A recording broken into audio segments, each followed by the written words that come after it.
wabarakatuh. Salam sejahtera untuk kita semuanya, Sobat Adiaksa. Kali ini kita Kejaksaan Negeri Cilegon kedatangan tamu yang sangat-sangat istimewa. Yang punya Cilegon, Pak Heldy Agustian, Wali Kota Cilegon. Selamat datang, Pak Heldy. Terima kasih, Bu Diana. Luar biasa ini ya. Ini beliau tuh sangat sibuk, apalagi menjelang akhir tahun kan biasanya pembangunan lagi dipacu terus ya Pak Heldy. Nah ini alhamdulillah bersyukur beliau punya waktu untuk mengisi podcast Kejari Cilegon ya. Pak Wali, antara Pemkot dengan Kejaksaan itu sudah terjalin kerjasama yang sangat luar biasa. Amin ya. Jadi kami juga turut bangga karena Kejaksaan Negeri Cilegon itu setidaknya dengan kerjasama ini mengantarkan bahwa ini mungkin masyarakat juga perlu tahu, Sobat Adiaksa juga perlu tahu, ternyata Pemkot Cilegon atau Kota Cilegon itu adalah kota terkaya nomor 1 sebanten dan keempat di Indonesia secara PDRB. Secara PDRB. Nah, itu luar biasa sekali Pak Wali. Masyarakat belum tahu itu apa iya Kota Cilegon sebagai kota terkaya. Benarkah itu Pak Wali? Ya, secara PDRB memang betul adanya pendapatan domestik regional bruto kita tingkat keempat ya. Di situ ada DKI, ada Kediri ya, terus kemudian ada Bontang, baru ke kita. Kurang lebih seperti itulah ya. Patut bangga sih. Iya. Dan ini pada saat Pak Wali menjabat ini ya boleh dikatakan seperti itu, tapi kalau lihat faktanya memang banyak PR. Tapi luar biasa ya Sobat Adiaksa. Saya tertarik dengan sebenarnya banyak inovasi yang ada di Cilegon. Saya yakin ini pasti wali kotanya sangat menginspirasi adanya inovasi. Pak Wali, coba cerita sedikit apa yang membuat kota Cilegon menjadi kota terkaya dan inovasi apa saja, karena kita dengar banyak pemerintah daerah lain yang berguru ke sini Pak Wali. Iya betul. Ceritakan Pak Wali biar Sobat Adiaksa di seluruh Indonesia itu tahu kota Cilegon adalah kota yang sangat istimewa. Yang pertama luas kita cuma sedikit 162,5 km persegi, dipenuhi dengan ada 250 industri, ada 109 PMA di dalamnya. Pinggiran pantai kita itu semuanya habis untuk industri secara rata-rata. Nah, memang kekhawatiran kami, Bu Diana, yang pertama adalah memang kalau ada bencana alam, bencana industri, dan bencana alam yang mengakibatkan bencana industri. Itu yang kita khawatirkan. Dengan penduduk yang kecil, sekarang itu kita sudah mencapai 460.013 kemarin ya. Dengan industri yang begitu banyak tadi, apalagi proyek-proyek raksasa ya. Tentunya ini menjadi kota Cilegon ini menjadi sorotan, apalagi kita dari zaman dulu dikenal dengan kota bajanya. Kota baja. Ya kan. Nah, penduduk kita itu kurang lebih kalau siang hari di angka 800 ribuan. Jadi kalau malam hari 460.000 tadi. Oh, kok bisa ya jumlah penduduk itu beda antara siang dan malam? Karena kan dari sebelah-sebelah yang bekerja di Cilegon, tetangga. Okay. Tapi kenyataannya pengangguran kita peringkat ke-7 pada saat kami menjabat. Kami diwarisi kemarin waktu kami menjabat itu 12,69% atau 25.976 pengangguran. Kami bekerja sama dengan seluruh industri dengan sistem pemagangan, terus kemudian memberikan pemahaman kepada mereka bagaimana orang-orang Cilegon diprioritaskan.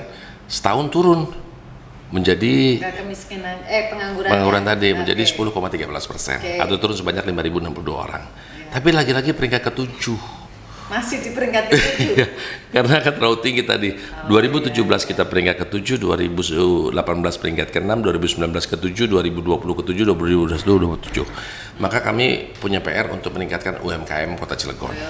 Dengan menggratiskan sertifikasi halal, bantuan modal 1 sampai dengan 3 juta dengan bunga 0%. Terus kemudian kita melatih mereka dalam bentuk packaging dan yang lainnya. Alhamdulillah dengan pinjaman nanti kita akan launching lagi dengan 10 juta dengan bunga 0%. Bunga 0%. Nah, itu yang ditunggu-tunggu ya para pelaku UMKM luar biasa. Yang kemarin baru 1 sampai dengan 3 juta. Sudah 2.000 orang lebih. Ini salah satu program kami. Alhamdulillah 2022 turun lagi menjadi 8,10%. Sekarang peringkat keempat pengangguran tertinggi Provinsi Banten. Jadi turun secara pengangguran. Nah, Cilegon kaya dari mana lagi kan gitu ya. Nah, memang kita banyak didatangi oleh orang Korea. Nah, banyak seperti Lotte, ada Posco dan perusahaan-perusahaan lain gitu ya. Berpengaruh terhadap kekayaan Pemkot ini? Untuk saat ini sebetulnya belum terlalu nampak banget gitu ya. Belum aja udah jadi daerah terkaya ya? Iya, itu kan nanti ya? Bontang juga sama aja kan kecil juga gitu. Karena memang industrinya banyak, penduduknya kecil, itu identik seperti itu. Nah, terus kemudian kedua, ada yang menarik sebetulnya sekarang Kota Cilegon dalam hal pencapaian tadi dengan inovasi-inovasi dan yang lainnya, termasuk dengan UHC, Bu Kajari. UHC itu Universal Health Coverage. Pada saat kami menjabat masih di angka 82%. Bagaimana orang Cilegon bisa masuk rumah sakit dengan cuma menggunakan KTP aja. Luar biasa. Bener, serius nih Pak? Ya, KTP Cilegon. KTP Cilegon. Terus kemudian BPJS-nya baru jadi 1 kali 24 jam. Dulu angka 82%, kami belajar ke Bantaeng, balik lagi ke Cilegon. 1,5 tahun kami berjuang, di Oktober tahun 2022 mencapai kami mencapai pada saat itu di angka 96,81%, Januari 97,71%, di Maret 8,09% kami mendapat penghargaan nasional. Dan hari ini sudah mencapai 99,85%. Hanya 0,15 orang Cilegon belum memiliki BPJS. Nah, jadi kartu orang Cilegon ini kalau namanya KTP-nya dia berpergian kemana saja, keselip BPJS-nya atau hilang, pakai KTP aja nih kita udah nyambung ke BPJS. Jadi berlaku di seluruh Indonesia. Bagi yang punya BPJS. Nah, inovasi yang kami lakukan adalah pada tahun 2019 waktu itu Cilegon terbakar.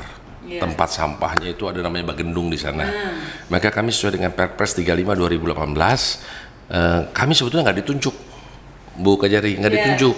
Tapi kita berupaya bagaimana caranya, karena industri kami adalah kritikal, tidak berpengaruh kepada COVID, maka kami bertemu dengan PLTU pada saat itu.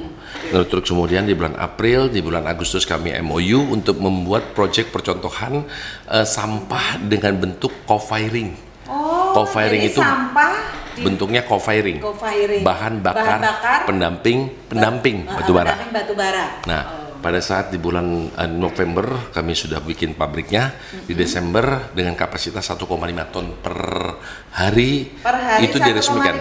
Itu baru sampling.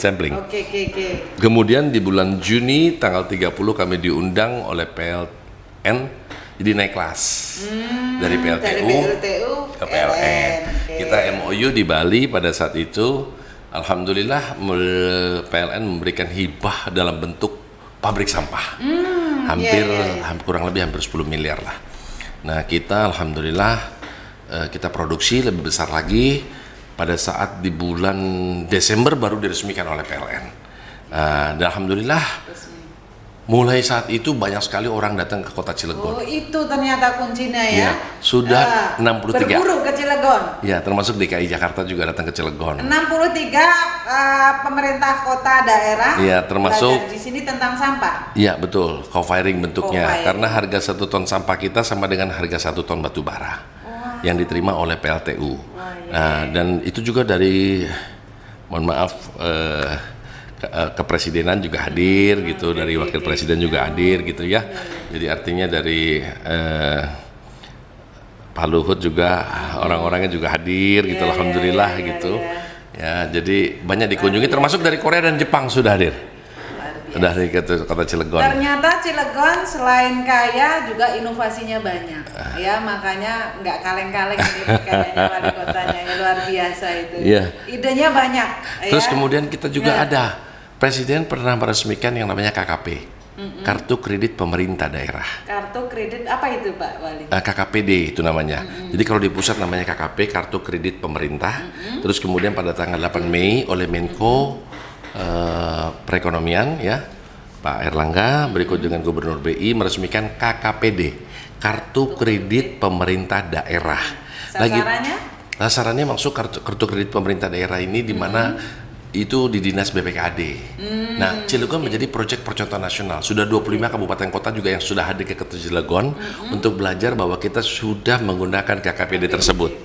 Termasuk kami jadi pembicara orang-orang kami di situ kepala dinas menjadi pembicara kemarin di Sulawesi Selatan. Ada 24 kabupaten kota Sulawesi Selatan juga yang kami berikan informasi tentang KKPD tersebut. Terus kemudian alhamdulillahirrabbilalamin kemarin Cilegon lagi-lagi terpilih seprovinsi Banten tentang perlombaan teknologi tepat guna unggulan dan Posyantek. Kita juara umum dan kita juara 2. Termasuk ada lagi buku jadi kemarin dari 514 kabupaten kota kita menang peringkat ketiga tentang Grand Design Pembangunan Kependudukan Award. Kependudukan. Iya, Kependudukan Award. Wih, keren sekali. Dan baru-baru ini yang lagi ngetop nih, insyaallah Allah ridha, kami juga dipercaya nih dalam rangka kerjasama dengan Dindik. Ada hubungannya kayaknya sama kejaksaan nih untuk bikin satgas di sekolah-sekolah. Oh, ya dalam rangka apa itu satgas? Ya, artinya tidak ada pembulian dan yang lainnya. Oke, itu sesuai dengan programnya Bapak Kajati kita tentang anti bullying di sekolah. Itu kan memang sudah diperintahkan. Iya. Dan Pak Wali juga kita informasikan sekarang banyak sekolah-sekolah yang kita kasih informasi penyuluhan hukum terkait dengan bullying dengan cara mereka datang ke kantor kejaksaan, Pak Wali. Iya, karena kita sudah dikasih hibah kantor yang begitu bagus sehingga kita juga membuka bahwa kejaksaan itu bisa dipakai untuk tempat wisata edukasi untuk anak-anak sekolah ya. Iya. Ya ini kerjasama kita ya. Pak Wali, saya pengen tahu sisi lain mungkin seorang wali kota. Capek nggak jadi wali kota dengan segudang idenya, prestasinya, tentu bagi waktunya kan luar biasa ini. Rasanya jadi wali kota Cilegon itu apa ada waktu ya untuk keluarga dan sebagainya? Jadi yang paling terpenting bagaimana manajemen waktu itu menjadi penting bagi kita. Ada 4 di situ, ada kuadran pertama, kedua, ketiga, keempat, penting, mendesak, tidak penting, tidak mendesak, penting berdasarkan bobot, mendesak berdasarkan waktu. Nah, kami sudah terbiasa hal itu sejak pada saat bekerja menjadi seorang salesman. Jadi hitungannya ikhlas. Kalau kita ikhlas kita nggak pernah capek. Makanya saya kadang lihat Pak Wali itu kapan istirahatnya ya, jam kerja, hari kerja, bahkan libur saja masih padat kemarin juga, kemarin padat. Iya makanya ngatur waktunya gimana, ternyata berawal dari di fungsi marketingnya di manajemen waktu luar biasa. Terus saya juga suka dengan kegiatan sosialnya yang Pak Wali lakukan. Ada beberapa kemarin kita mengikuti terkait dengan bedah rumah. Ya, yang kerjasama antara Pemkot dengan KS kalau nggak salah ya, itu sampai 100 rumah. Belum lagi tentang beasiswa. Full sarjana. Iya, ini ide siapa itu Pak? Jadi kita juga terkesan dengan ternyata selain yang tadi inovasi yang sifatnya itu untuk pembangunan juga untuk ke masyarakat, untuk sosial ke masyarakat itu luar biasa. Jadi ide ini berawal adalah karena kami melihat pertama adalah adanya ketidakseimbangan jumlah SD dengan SMP di Kota Cilegon. Pada saat kami datang ke ulang tahun Kota Cilegon 10, mendapatkan Cilegon dalam angka tahun 2009. Yang isinya ada 150 SD negeri, SMP negeri cuma ada 11, 1 berbanding 13,6. Kemudian ternyata penyebarannya tidak merata. Jadi ada di satu kecamatan di sini, Kecamatan Purwakarta, itu ada 16 SD negeri, SMP negerinya nggak pernah ada sama sekali.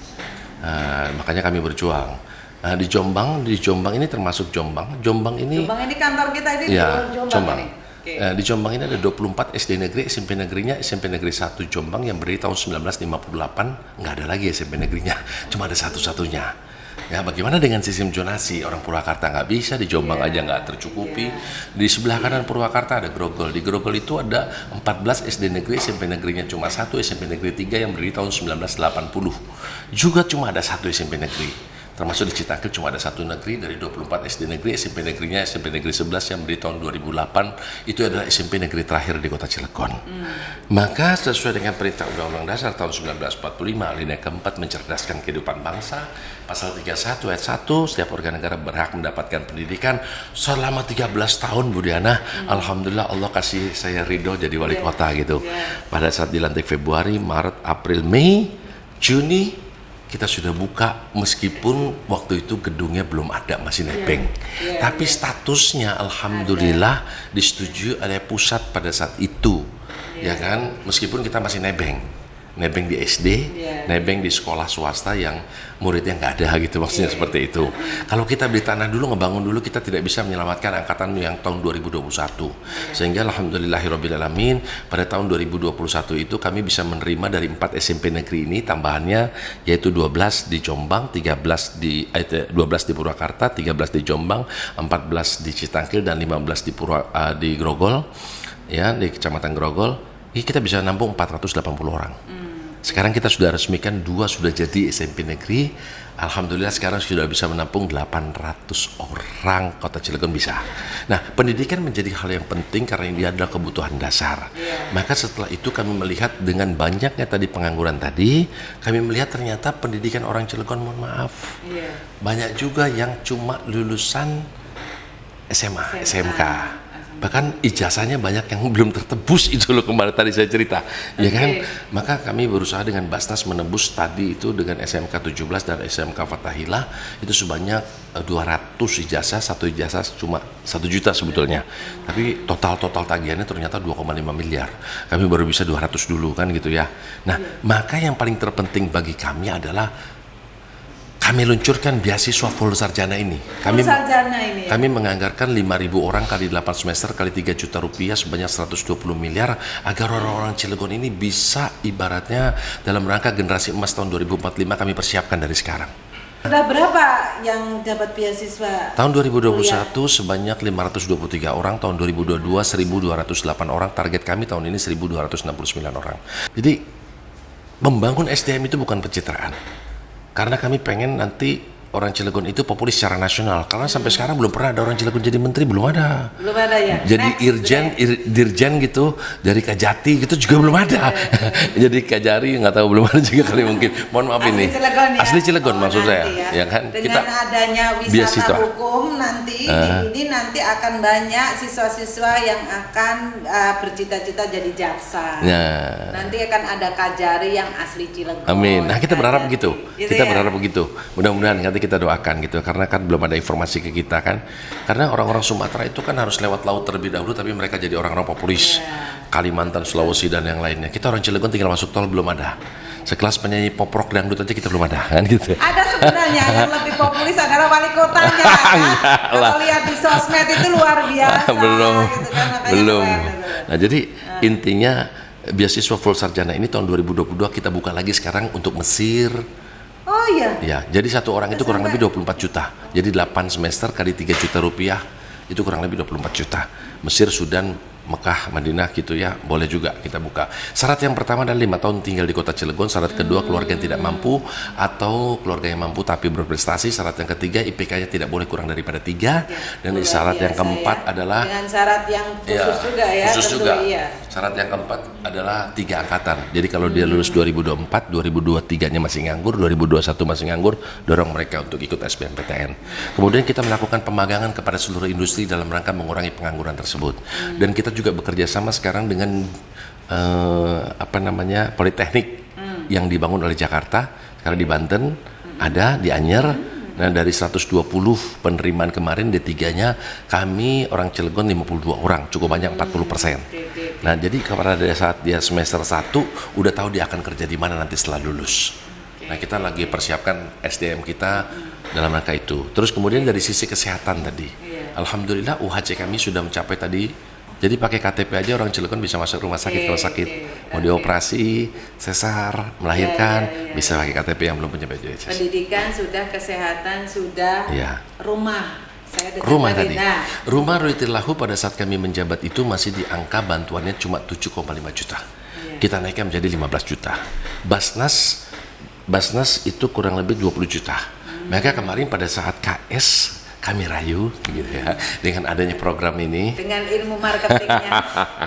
Tadinya mereka cuma mau ngasih dikit, terus kemudian saya bilang, Pak Purono, direktur KS-nya, saya cuma bilang, ibu saya pernah berpesan almarhumah banyak memberi jauh lebih banyak menerima, dan ilmunya terima kasih. Apa terima kasih? Terima kasih. Saya bilang pasti Bapak akan dapat untung banyak, dan ternyata benar. Beliau akhirnya komit dengan 100 rumah. Pada saat kemarin ulang tahun KSK 53, ulang tahun saya juga sama. Jadi 53 sudah terrealisasi, ini dalam rangka 100 rumah. Alhamdulillah dipanggil ke pusat, katanya nanti untuk bantuan semuanya kebutuhannya dari Krakatau Steel dan berapa rumah pun dibangun oleh Krakatau Steel. Luar biasa. Luar biasa ya. Pendidikan, kesehatan, hal ini kebutuhan mendasar semuanya sudah. Termasuk air, Bu. Oh iya. Air di Ini lagi kekeringan ini. Itu dia. Makanya beberapa di Cilegon kekeringan nggak nih Pak Wali? Ada yang kekeringan. Kita minta bantuan dari PDAM, kita minta bantuan dari OPD juga. Nah, tapi ada yang menarik. Di Cipala itu selama hampir 77 tahun setelah Indonesia merdeka nggak pernah ada air. Nah, akhirnya kita coba, memang nggak ada sumber di sana. Nah, jadi ada air, ada apa namanya, saluran menuju Indonesia Power dari KTI. Nah, kita minta potong di situ, kita dorong, alhamdulillah sudah ada air. Di Gerem sudah juga ada air, sudah kita bikin 5 titik ya. Terus kemudian tadi kami juga sebelum ke sini, ini kami meresmikan air juga ada di daerah Ciwandan yang memang dibantu oleh rata-rata adalah dari CSR industri yang ada di Kota Cilegon. Seperti itu, Bu Kejari. Keren sekali ya. Wali kota ini inspiratif sekali. Semuanya dirambah semuanya ya. Hak yang mendasar di masyarakat sini. Makanya masyarakat sini terima kasih sekali mesti ini sama Pak Wali kota ini yang luar biasa. Pak Wali, saya pengen tahu sebenarnya hal yang paling memberikan kesan banget selama pengabdian menjadi wali kota itu apa, Pak? Kesannya kesan apa dulu deh? Apa aja, Pak? Misalkan pada saat Bapak turun ke lapangan dan sebagainya. Selama berapa sudah? Baru 2 tahun 7 bulan lah ya kurang lebih. 7 bulan tapi prestasinya luar biasa. Makanya kita pengen tahu sebenarnya apa sih yang memotivasi Bapak sampai semuanya dijajaki semuanya. Ya intinya banyak yang berterima kasih masyarakat, apalagi pada saat kami memasang kami mendapatkan penghargaan dari Menteri Kesehatan perihal mengenai stop buang air besar sembarangan. Itu di daerah Gerem itu kami pasang 250 WC di setiap rumah gitu. Mereka senang banget, ya Allah Pak Wali sekarang punya WC katanya. Ada air. Itu kesan. Salah satunya itu. Terus kemudian yang kedua ya pada saat kami dialog pembangunan dan yang lainnya, kami memanggil para kader-kader karena apa ya? Kader-kader ini adalah orang-orang yang sangat luar biasa yang bantu masyarakat untuk masuk rumah sakit, apalagi angka stunting dan yang lainnya. Mereka menyatakan mereka terima kasih sekarang ngurus BPJS dulu paling cepat 14 hari, sekarang cuma 1 kali 24 jam.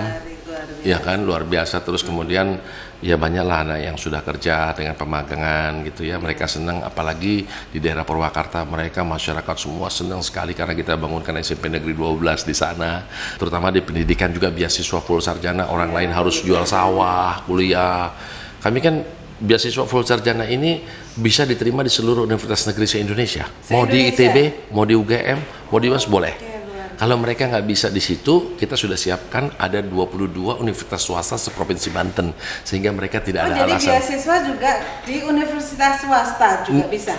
Negeri se-Indonesia. Oke, negeri se-Indonesia, swasta juga? Swasta seprovinsi Banten ada 22 yang sudah MOU dengan kami. Jadi nggak ada alasan mereka nggak kuliah gitu. Ya, alasannya gitu.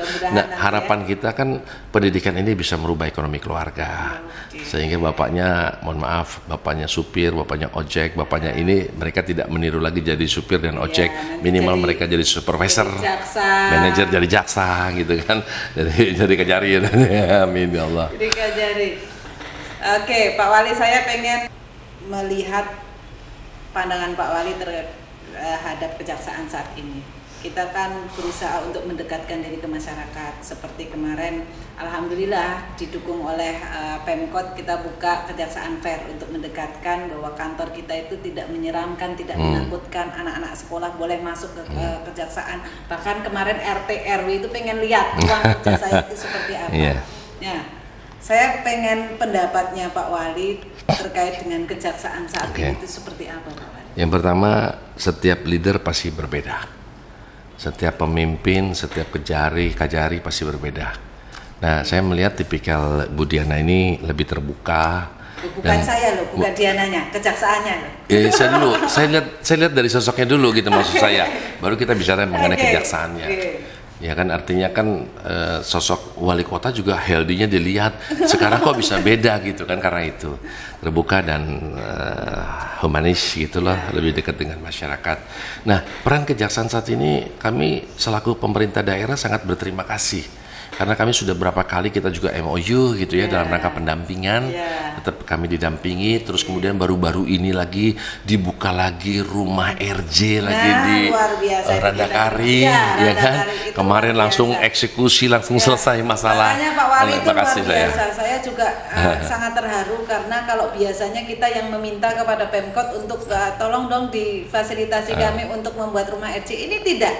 Ini justru Pak Lurahnya yang berinisiatif, tolong dong ruang pertemuan kali untuk dijadikan rumah RJ. Terima kasih ya Pak Wali, yang luar biasa. Warganya juga support terus dengan kegiatan. Terus kemudian dengan program-program, maksud saya Kejari saat ini, apalagi ini menjelang Pileg ya. Dengan ini Ibu juga kan sudah membuat satu aplikasi yang sangat luar biasa menurut saya. Ini juga bisa ditiru oleh Pemkot Cilegon. Terus kemudian lagi Kejaksaan Fair kemarin lebih terbuka, lebih bebas, anak-anak dilibatkan, anak-anak SD, anak-anak kecil gitu ya. Pembagian juga anak-anak yatim kemarin saya lihat secara langsung. Terus kemudian juga ya kami mengucapkan terima kasih, banyak dibantu penyuluhan-penyuluhan sehingga dapat mengurangi korupsi yang ada di Kota Cilegon gitu. Kami sangat mengucapkan terima kasih ya. Apalagi sekarang ini udah mulai masuk ke sekolah-sekolah juga kan. Ini yang luar biasa, edukasi. Tadi juga saya dari sekolah Bu, terus terang aja, SMK 1. Bagaimana pentingnya katakanlah mereka menjadi pemilih pemula itu seperti apa. Nah, kita kasih edukasi sama mereka karena penjelasan ini menjadi penting. Nah, yang paling menarik adalah tadi saya sudah sampaikan bahwa undangan kita sama-sama banyak. Ya. Ibu banyak, saya juga banyak, sama-sama gitu ya. Tapi Forkopimda kita kompak banget Bu. Oh iya. Nah, itu kan kita hubungan personal antara Forkopimda ini menjadi hal yang penting bagi kita agar supaya katakanlah semua masalah bisa beres dengan kita rapat dan yang lainnya. Nah, tapi ada satu hal yang menurut saya yang harus yang pemerintah Kota Cilegon bisa mensupport dengan berkoordinasi bersama agar supaya masyarakat Kota Cilegon itu tidak takut dengan hukum, tidak buta secara hukum. Nah, edukasi ini kan menjadi penting bagi kita semuanya Bu. Sehingga masyarakat itu memang kalau saya lihat sekarang kan Ibu pernah ngumpulin berapa kali kita ngumpulin masyarakat juga di sini gitu ya. Kita juga berkunjung ke kecamatan-kecamatan, itu luar biasa antusiasmenya mereka. Yang hebatnya kemarin itu Bu, terus terang aja, Ibu turun langsung di setiap kecamatan, ya kan? Kita pernah ketemu Pak Aris di Merak kan Bu ya. Dan ternyata saya kira Ibu datang pada saat ada saya aja. Ternyata saya nggak ada pun Ibu tetap datang. Ini kan luar biasa. Artinya sosialisasi tentang kejaksaan di setiap kecamatan, Ibu turun langsung, pas saya bisa ketemu sama masyarakat bertanya sama Ibu. Ini jarang dilakukan sama orang lain Bu. Ini jarang, terus terang. Saya belum pernah melihat, mohon maaf Bu. Ya ini kan kita bicara sosok mengenai personil, kita bicara mengenai leadership. Nah, ini berbeda dengan yang mohon maaf yang sebelumnya rasanya tidak setiap kecamatan Bu. Ya. Bahkan pada saat pemilu kami bikin 43 kelurahan pun kejaksaan selalu hadir Bu, pemilu damai gitu loh, anak buah Ibu yang hadir dan yang lainnya. Jadi kami banyak merasa terbantu dengan kejaksaan di bawah kepemimpinan Bu Diana. Mudah-mudahan Ibu selalu diberikan kesehatan. Amin, dan mari kita bangun Cilegon lebih baik, lebih bersih, lebih dapat mensejahterakan masyarakat Kota Cilegon. Karena saya terinspirasi dari wali kotanya. Kalau wali kota sudah dengan banyak prestasi, kenapa kita tidak? Nah, kita saling menginspirasi ya Pak Wali ya. Mas Pak Wali. Jadi satu kata buat Pak Wali, luar biasa. Satu kata buat Ibu Kejari. Sangat inspiratif. Closing statement, harapannya Pak Wali. Harapan saya ada beberapa kata-kata mutiara saya yang menjadi penting mungkin buat juga semua yang mempelajari bahwa Tidak ada yang tidak mungkin jika kita lakukan dengan sungguh-sungguh. Seberat apapun masalah, tidak ada yang tidak mungkin jika kita lakukan dengan sungguh-sungguh. Dan tidak ada kata sulit jika kita mau, pasti kita bisa. Karena dunia ini memungkinkan apa-apa yang tidak mungkin terjadi, mungkin saja terjadi. Ya buktinya salesman Toyota bisa jadi wali kota. Ternyata itulah motonya beliau, sehingga beliau dari seorang salesman bisa menjadi wali kota. Luar biasa. Pak Wali, terima kasih bincang-bincangnya untuk Sobat Adiaksa semuanya. Semoga podcast ini menjadi inspirasi teman-teman dimanapun berada, bahwa tidak ada hal yang tidak mungkin ketika dilakukan dengan sungguh-sungguh. Terima kasih Pak Wali, sukses semuanya untuk Cilegon yang lebih maju. Cinta Cilegon, Cinta Cilegon, Cilegon cerdas. Cilegon cerdas, luar biasa. Amin Allah.